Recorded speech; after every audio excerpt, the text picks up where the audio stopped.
बहुत समय पहले की बात है। एक छोटे से गांव में एक किसान रहता था जिसका नाम था रामू। रामू एक ईमानदार और मेहनती किसान था। उसके पास बहुत सा खेत था और वह दिन रात मेहनत करता था ताकि उसकी फसल अच्छी हो सके। एक दिन जब रामू अपने खेत में काम कर रहा था, उसने देखा कि उसकी फसल में एक अजीब सा बदलाव आ रहा था। फसलें अचानक बहुत तेजी से बढ़ रही थीं और उन्हें देखकर रामू को संदेह हुआ कि कुछ सही नहीं है। रामू ने सोचा कि वह जंगल में जाकर ज्ञानी साधु से सलाह ले। साधु ने उसे बताया, यह भूमि पर एक जादुई प्रभाव है। तुम्हारी फसल जल्दी बड़ी हो रही है, लेकिन तुम्हें इसके साथ सावधान रहना होगा। अधिक ध्यान रखो कि फसल को समय पर काट सको।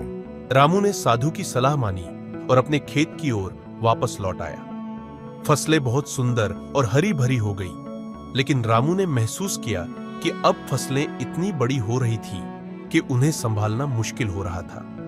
एक दिन फसल के बीच में एक बड़ी सी गहरी दरार बन गई। दरार से एक प्राचीन जादुई हड्डी बाहर निकली। रामू ने उस हड्डी को साफ किया और अचानक से उसके सामने एक जादूगर प्रकट हुआ।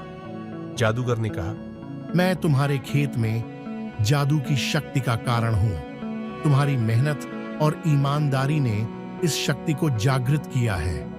मैं तुम्हें 3 इच्छाएं पूरी करने का वादा करता हूं। सोचो, तुम्हें क्या चाहिए? रामू ने सोचा और कहा, मेरी पहली इच्छा है कि मेरी फसल हर साल अच्छी और भरपूर हो। जादूगर ने अपनी जादुई छड़ी को हिलाया और रामू की फसल में एक स्थायी सुधार कर दिया। रामू ने दूसरी इच्छा के बारे में सोचा और कहा, मेरी दूसरी इच्छा है कि मेरे गांव के लोग हमेशा खुशहाल और स्वस्थ रहे। जादूगर ने फिर से अपनी छड़ी को हिलाया और पूरे गांव में एक सकारात्मक ऊर्जा फैल गई। बारी थी तीसरी इच्छा की। रामू ने गहरी सांस ली और कहा, मेरी तीसरी इच्छा है कि हमारे खेत और फसल की देखभाल करने के लिए कुछ मदद मिले ताकि हम सब मिलकर अच्छा काम कर सकें। जादूगर ने अपनी छड़ी से खेत में एक अद्भुत उपकरण प्रकट किया जो खुद ही काम करता था और फसल की देखभाल करता था। यह उपकरण तुम्हारे खेत में हमेशा मदद करेगा, जादूगर ने कहा। अब तुम बिना किसी चिंता के अपनी फसल की देखभाल कर सकोगे। जादूगर ने धन्यवाद कहा और गायब हो गया। रामू ने देखा कि उसकी सारी इच्छाएं पूरी हो गई। उसकी फसल हर साल भरपूर और स्वस्थ रहती थी।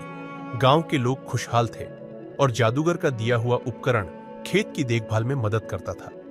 समय बीतता गया और रामू का गांव एक आदर्श स्थान बन गया। लोग रामू की ईमानदारी और मेहनत की सराहना करने लगे। गांव में खुशहाली और समृद्धि छा गई। एक दिन गांव के लोगों ने रामू को एक सभा में बुलाया और उसकी सच्ची मेहनत और साधना की सराहना की। उन्होंने रामू को सम्मानित किया और उसकी कहानी को आने वाली पीढ़ियों के लिए एक प्रेरणा बना दिया। धन्यवाद।